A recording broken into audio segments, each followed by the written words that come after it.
ये जो real incident हम आपके सामने लेके आते हैं, आप में से कुछ लोग हैं जो हमसे शेयर करते हैं, जो कहीं ना कहीं अपनी जिंदगी में बहुत ज्यादा परेशान रहे हैं या अभी भी परेशान चल रहे हैं, जो नहीं चाहते कि आगे आने वाली जनरेशन में कोई ऐसी गलती कर दे जो जिंदगी पर अपने ऊपर से उतार ना पाए।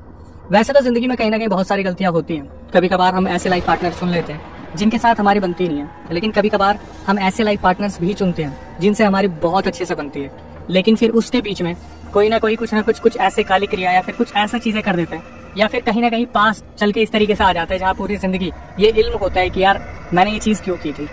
ये पूरा हादसा जो आपके सामने आज बताया जा रहा है, ये वंशिका के साथ हुआ। वंशिका जो कि एक ओपन माइंडेड लड़की दिल्ली के द्वारका एरिया में रहा करती थी, अपनी मम्मी पापा की बहुत ही ज्यादा लाडली इकलौती लड़की थी, तो शुरू से आजादी और प्यार दोनों ही मिला था। जो वंशिका की मैं बात कर रहा हूँ, इन्होंने बताया कि ये शुरू से ही अपने घर में रानियों की तरह पली थी। इनको किसी भी चीज की कमी नहीं थी, हमेशा से इनको घूमना फिरना बहुत ज्यादा पसंद था, आजादी अच्छे से मिली हुई थी और कहीं ना कहीं उस आजादी का ये गलत उपयोग नहीं किया करती थी। इन्होंने बताया कि इनके बहुत सारे दोस्त हुआ करते थे, उन्हीं में से एक इनके दोस्त थे जो बहुत ही खास थे। 2022 में इन दोनों की शादी होती है। वंशिका ने अपने लाइफ पार्टनर को खुद से चुना था। 2022 में जब इनकी शादी होती है, उसके बाद इनकी जिंदगी में बहुत सारे पड़ाव आते हैं जो इनको सोच सोच के लेने पड़ते हैं। सबसे पहले तो कि फैमिली के कन्फ्लिक्ट होने की वजह से, अलग अलग कास्ट, अलग अलग चीजें, इन सब की वजह से इनको कोर्ट मैरिज करनी पड़ती है 2022 में, और ये अपनी फैमिली से दोनों ही अलग होकर रहते हैं। जब बाद में कुछ 6-7 महीने बाद इनकी फैमिली एक्सेप्ट करती है, उसके बाद ये एक फंक्शन करते हैं और घर में रहना शुरू करते हैं। मतलब लड़का और लड़की दोनों ही एक अपार्टमेंट लेके रह रहे थे। उसके बाद जब घर में कंफर्मेशन मिल गया, 6 महीने 7 महीने बाद एक फंक्शन होता है। उस फंक्शन के बाद लड़का जो है वंशिका को लेकर अपने घर में जाता है। घर में जाने के बाद कुछ टाइम ये लोग अपने घर में रहते हैं। उसके बाद ये प्लान बनाते हैं कि यार घर को तोड़ फोड़ के और ऊंचा और अच्छा बनाना होगा। जो लड़का है उसके ऑलरेडी 2 भाई है और लड़के का फाइनेंस का बिजनेस है, तो लड़का काफी अच्छा सेटल्ड था और उसी का ये डिसीजन था। तो जो सबसे बड़े वाले भाई थे वो मैरिड थे, लेकिन इनकी शादी से कुछ टाइम पहले ही उनकी जो वाइफ थी उनका निधन हो गया था, और निधन होते टाइम वो प्रेग्नेंट थी। और देहांत का जो रीजन था वो आज तक किसी को समझ नहीं आया। मतलब उनके देहांत में जब वो आखिरी पलों में जा रही थी तो उनको बहुत जोर की वॉमिटिंग हुई। वो 6-7 महीने पेट से थी और वो जो वॉमिटिंग हुई वो इतनी जोर की हुई कि उनकी अंतड़ियां वहीं की वहीं फट गई। ये सारी चीजें जब वंशिका को पता चली तो वंशिका को उस घर में रहते रहते अजीब अजीब से सपने आने स्टार्ट हो गए। जैसे वो जो औरत थी वो उन्हें दिखना शुरू हो गई। हालांकि जो वंशिका के हस्बैंड थे उन्होंने एक डिसीजन लिया कि जब घर बन ही रहे तो साइड वाली जमीन को भी खरीद लेते हैं और जो 100 गज का घर है उसे 200 गज का बनाएंगे।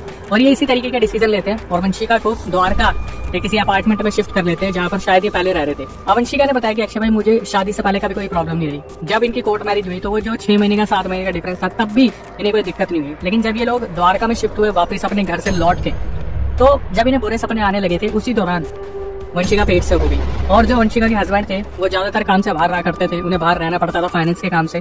तो उन्होंने कहीं बाहर अपने दोस्तों के साथ एक ऑफिस ले रखा था, उसी के ऊपर फ्लैट हुआ करता था। तो ज्यादातर वो वहीं रहा करते थे क्योंकि पैसे मांगने वाले लोग कभी भी आ जाते थे। तो ऐसा नहीं होना चाहिए कि ऑफिस बंद है उस दौरान वो लोग किसी और के पास जा सकते हैं। अब ब्याज का काम तो आप जानते ही है, जहाँ पर 24 घंटे चौकन्ना रहना पड़ता है। वंशिका ने बताया कि जब वो पेट से हो गई तो जो उनके हस्बैंड थे उन्होंने अपनी मम्मी को, मतलब वंशिका की सासू माँ को, उनकी देखभाल के लिए इस द्वारका वाले अपार्टमेंट में बुला लिया था। वंशिका ने बताया कि जब सासू माँ आई तो ये कैसे न कैसे सेटल हो गए थे, सब कुछ सही चल रहा था। उस घर में, उस अपार्टमेंट में सिर्फ मम्मी और वंशिका रहती थी। उनके हस्बैंड आते थे और चले जाते थे काम से। 3 महीने पेट से थी वो, तो उन्हें अचानक से अपने घर में किसी की मौजूदगी होने का एहसास लगता है, जैसे कोई ना कोई उनके आसपास है। वंशिका ने बताया कि एक रात मंगलवार का दिन था और मंगलवार की रात आती है जब ये अपनी सासू माँ से जिद करती है कि मेरा ये सपना रहा है कि जब बारिश होगी तो बालकनी में हम सोएंगे, खाट बिछा के, ठंडी ठंडी हवा लगेगी। तो उनकी सासू माँ ने भी इस चीज को समझा कि ठीक है, बच्ची बोल रही है बालकनी में सोना है तो बालकनी में सोते हैं। इन्होंने बताया अपार्टमेंट की जो बालकनी होती है वो काफी बड़ी होती है। इन्होंने वहाँ पर दोनों ने अपनी खाट लगाई और ये आराम से सोने के लिए 11:30-12 बजे लेटे। वंशिका ने बताया कि अक्षय भाई सासू माँ तो आपको पता है उम्र के साथ, वो तो बस करवट ली उन्होंने और वो सो गई। वंशिका की आंख लगने में थोड़ा सा टाइम लग रहा था। अप्रोक्सीमेटली ये 12 बजे सोने के लिए लेटे थे। बड़ी मुश्किल से करवट लेते हुए इन्हें 1-1:30 बजे नींद आई। हल्की सी जैसे सरसराहट से इनकी आंख खुली तो इन्होंने देखा जो बालकनी की रेलिंग है वहां पर एक औरत रेलिंग के नीचे बैठी हुई है, उकड़ू और सफेद कपड़े, सफेद आंखें, और वो औरत इन्हें ही देख रही है। वंशिका ने देखा और वंशिका बुरी तरीके से घबरा गई। पहले तो वंशिका को लगा कि यार मेरा वहम तो नहीं है या मैंने कोई सपना तो नहीं देख लिया। उन्होंने उस चीज को इग्नोर करा और दूसरी तरफ करवट मार दी। दूसरी तरफ जब करवट मारी तो फिर आंख खोलने पर इन्होंने देखा वो जो औरत है जो वहाँ बैठी हुई थी वो इनके सामने खड़ी हुई है। इन्होंने फिर भी इस चीज को इग्नोर किया कि वो औरत सामने खड़ी है। इन्होंने आंख बंद कर लिया और वंशिका सीधा लेट गई। जब उन्हें पता चला लेफ्ट में भी दिख रहा, राइट में भी दिख रहा, तो इन्होंने सोचा मैं आसमान की तरफ देखूंगी या शायद ऊपर रूफ होगी उस तरफ देखूंगी। इन्होंने हल्की सी आंख खोली तो इन्होंने देखा वो जो औरत थी वो इनकी चेस्ट पे खड़ी थी और वो जो औरत थी वो इनकी मम्मी जैसी दिख रही थी। हालांकि इनकी मम्मी काफी बुजुर्ग हो गई थी, लेकिन जैसे इन्होंने अपनी मम्मी को जवानी में देखा था, जब ये पैदा हुई थी, बढ़ती उम्र में देखा था, वो औरत वैसी ही इन्हें दिख रही थी। वंशिका एक सेकंड में समझ गई कि ये कोई छलावा है, लेकिन वंशिका उस दौरान इतनी गंदी तरीके से दबी, वो जो स्लीप पैरालिसिस हुआ उनके साथ, कम से कम 15-20 मिनट वो अपनी बगल वाली खाट पे सासू माँ को जगाने की कोशिश करती रही, लेकिन कहीं से कहीं तक इनका हाथ नहीं पहुंच पाया। बड़ी मुश्किल से वंशिका को नींद आई और सुबह 4:30 बजे उनके हस्बैंड का फोन आया। जब उनकी आंख खुली तो उन्होंने देखा कि सब कुछ नॉर्मल हो चुका है। हस्बैंड ने अपने दोस्त को भेजा था पैसे लेने के लिए घर पे। जब हस्बैंड के दोस्त आते हैं तो वंशिका जैसे ही अपने खाट से नीचे उतरती है वो देखती है कि हड्डी का इतना बड़ा टुकड़ा उनके साइड में पड़ा हुआ है। वंशिका ने बताया कि अक्षय भाई, मैं आपको बता देती हूँ कि हमारे पूरे घर में टाइल लगी हुई है, पूरी सोसाइटी अपार्टमेंट में टाइल लगी हुई है, तो बिल्ली चाह के भी टाइल पे नहीं चढ़ सकती। तो ये ट्यूसडे वाले दिन कहाँ से हड्डी का टुकड़ा है, ये चीज समझ में नहीं आई। ये अपने हस्बैंड के दोस्त को पैसे पकड़ाती है और वापस आती है सोने के लिए। बड़ी मुश्किल से इनकी आंख लगती है। फिर आपको पता है 6-7 बजे तक धूप निकलनी शुरू हो जाती है, तो ये अंदर आकर लेट जाती है। उसके बाद सासू माँ के ताने ना सुनने को मिले, इसलिए दोबारा अपने काम काज में लग जाती है। हालांकि इनकी नींद पूरी नहीं हुई थी, तो आंखों में कहीं ना कहीं वो जो नींद की एक झलक होती है कि मुझे नींद चाहिए, वो चीज़ दिख रही थी। धीरे धीरे वक्त बीतता गया और वंशिका को बार बार ऐसा लगने लगा कि इनके घर में किसी न किसी चीज़ की तो प्रेजेंस है।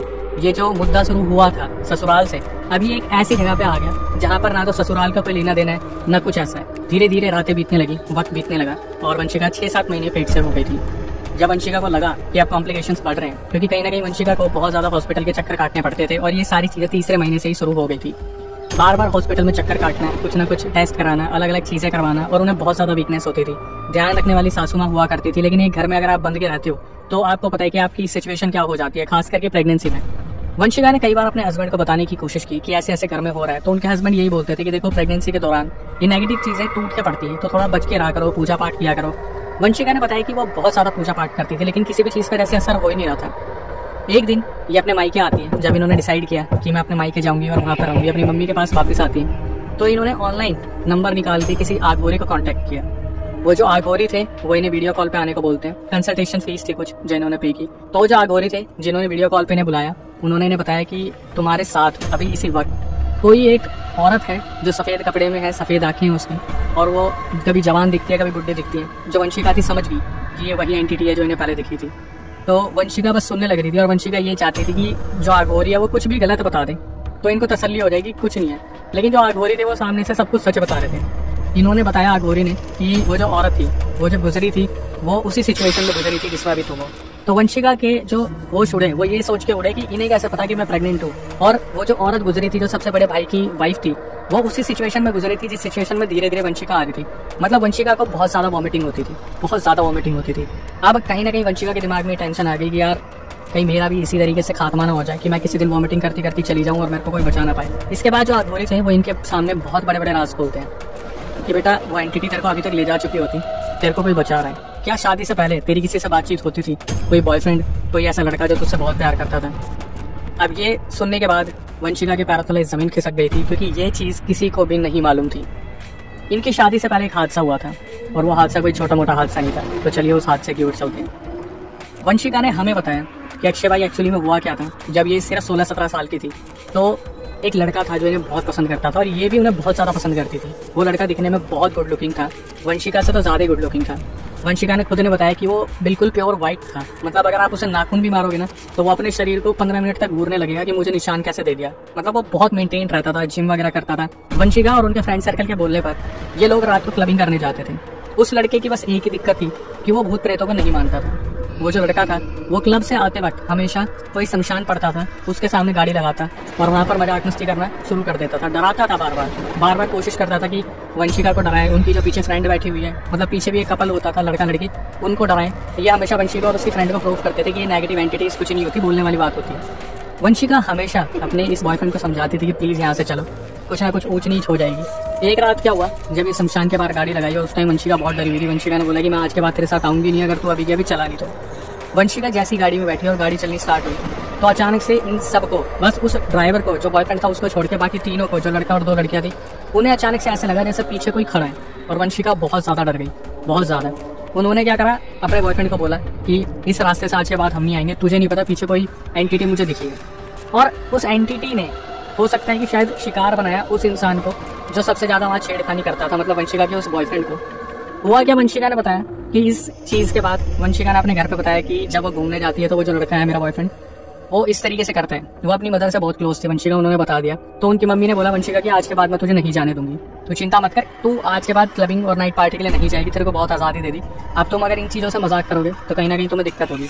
एक रात जो बॉयफ्रेंड थे इनके वंशिका के, जो पहले हुआ करते थे, जिनके बारे में अघोरी ने बताया, उनका पता नहीं बहुत मन विचलित हो गया। वो वंशिका से मिलने के लिए बहुत बेकरार हो गए, बार बार उनको कॉल करने लगे और बोले कि हम मूवी के लिए चलेंगे, मैं गाड़ी लेके आ रहा हूँ, तो नीचे आ जा। वंशिका ने साफ मना कर दिया कि देखो मेरी मम्मी ने मना करा है, आज वो बिल्कुल मुझे जाने नहीं देंगी, क्योंकि मैंने उन्हें कल परसों की चीज़ें बताई है मम्मी को, तो मम्मी बहुत ज़्यादा गुस्सा है। उस लड़के ने बहुत बोला, बहुत रिक्वेस्ट की कि वंशिका मेरा मन नहीं लग रहा, चल ले, मेरे को घर पे बहुत नेगेटिव फील हो रहा है, मुझे अजीब सा लग रहा है। लेकिन वंशिका कहीं ना कहीं मजबूर थी और वो अपनी जगह बिल्कुल सही थी कि उनके पेरेंट्स ने अगर मना कर दिया तो वो किसी भी हद तक कुछ भी कर ले, वो नहीं आ पाएंगे। आखिरी में वो जो लड़का था जो उनका बॉयफ्रेंड था, उसने बोला अगर तू आज नहीं आई तो मैं मर जाऊँगा। वंशिका ने बहुत प्यार से बोला कि देखो तुम इस सिचुएशन को समझने को तैयार नहीं हो, तुम्हें जैसा ठीक लगे वैसा कर लो, लेकिन मैं नहीं आ पाऊंगी। वंशिका अपना फ़ोन ऑफ करके सो गई। अगले दिन जब वो उठी तो उन्हें पता चला कि उस लड़के ने अपने कमरे में जाके खुद को लटका लिया, मतलब उसने आत्महत्या कर लिया। अब यहाँ से इनकी ज़िंदगी में कलेश शुरू हुआ कि वो जो फैमिली थी, जो लड़के की फैमिली थी, वो कहीं ना कहीं एलिगेशन इस लड़की पर लगा रही थी। पुलिस केस भी हुआ, पुलिस वाले आए भी, उन्होंने व्हाट्सएप की चैट भी देखी, लेकिन ऐसा कुछ भी नहीं मिला, क्योंकि लड़की ने अपनी तरफ से साफ बोल रखा था मैं नहीं आ पाऊंगी, आप कुछ भी कर लो मैं नहीं आ पाऊंगी, मेरी फैमिली अलाउ नहीं कर रही है। जब वो आ सकती थी वो आई, तो ये केस वहीं पर क्लोज हो गया कि शायद वो लड़का जो था वो मानसिक संतुलन अपना खो चुका था, डिप्रेशन में था, क्या था समझ नहीं आया, लेकिन कहीं ना कहीं इस वजह से ही चीज़ें खत्म हुई थी। अब वंशिका को अघोरी जी ने बताया कि वही लड़का है जो कहीं ना कहीं तुम्हारी रक्षा कर रहा है उस एंटिटी से। तो वंशिका को याद आया कि वो जो लड़का था वो हमेशा बोलता था कि तू मेरे प्यार को कभी नहीं समझेगी, मैं तुझे इतना प्यार करता हूँ, अगर मुझे कल को कुछ हो भी गया तो मैं किसी भी हद तक जाके तेरे को प्रोटेक्ट करूँगा, तेरे को कभी कोई कुछ नहीं कर सकता। अब इन चीज़ों में एक और दिक्कत आती है। वंशिका बोलती है कि मेरे जो हस्बैंड है उनका काम नहीं चल रहा है, पहले बहुत अच्छा चलता था जब हम दोस्त हुआ करते थे, लेकिन अब बिल्कुल नहीं अच्छा चल रहा है। तो अघोरी बोलते हैं कि अगर ऐसे ही था तो तुम्हें याद होगा कि जब तुम लोग दोस्त हुआ करते थे तो बहुत प्यारी प्यारी बातें होती थी, लेकिन शादी के बाद तुम्हारे मनमुटाव बहुत रहते हैं, छोटी छोटी बात पर लड़ाइयाँ होती है, तुम्हारे हस्बैंड ज़्यादातर अपने दोस्तों के साथ रहते हैं, तो तुम कहीं ना कहीं आपत्ति करती हो। तो यही एंटिटी है जो तुम्हारा पुराना बॉयफ्रेंड है, तुम्हारे हस्बैंड के सारे काम बिगाड़ देता है। अब इसके बाद अघोरी इनके सामने एक और चीज़ लेके आ जाते हैं कि सिर्फ इतना ही नहीं है। अघोरी बोलते हैं कि याद करो तुम लोगों ने अभी एक नया घर लिया है, वो प्लॉट जिसके बगल वाला प्लॉट भी इनके हस्बैंड ने खरीदा प्रॉपर्टी को बड़ी करने के लिए। इन्हें बाद में पता चलता है कि उस घर में भी एक औरत ने किसी वक्त पर अपने आप को ख़त्म कर लिया था, अपने पूरे जिस्म को अग्नि को समर्पित कर दिया था, और उस घर को भी कर्स है, मतलब वो घर भी हॉन्टेड है। तो वो औरत भी कभी कभी आती है जो तुम्हें परेशान करती है। अब वंशिका ने बताया ये सब सुनने के बाद जब वो मायके में रह रही थी, उन्होंने ये डिसीजन लिया कि मैं अभी तो ससुराल में नहीं जाऊँगी। 9 महीने बाद फाइनली उनको एक बच्ची हुई, उन्होंने एक बच्ची को जन्म दिया।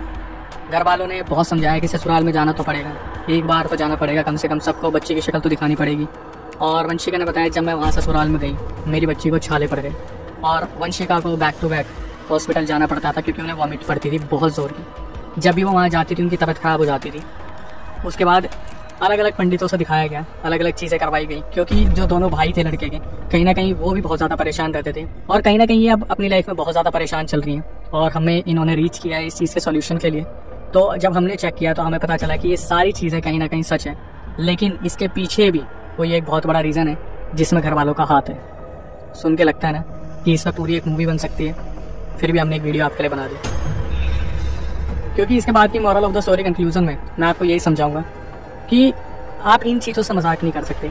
जो उनके एक्स बॉयफ्रेंड के साथ हुआ या जो अभी तक उन्हें प्रोटेक्ट कर रहे हैं उनके साथ जो हुआ मस्ती मजाक उन्हें इतना भारी पड़ गया, या फिर घर वालों की इन्वॉल्वमेंट, या फिर घर में हुए हादसे, क्योंकि जो घर में हुआ हादसा था जहाँ पर बड़े भाई की वाइफ का इस तरीके से निधन हुआ, उसमें भी किसी घर वाले का हाथ है जो अब हम ढूंढ रहे हैं। जल्द ही इन्हें वो भी पता चल जाएगा। लेकिन आपको जो सबक मिलते हैं ये अपने भी सगे नहीं है, कहीं ना कहीं आपको खुद को अपने आप को बचा के रखना पड़ेगा।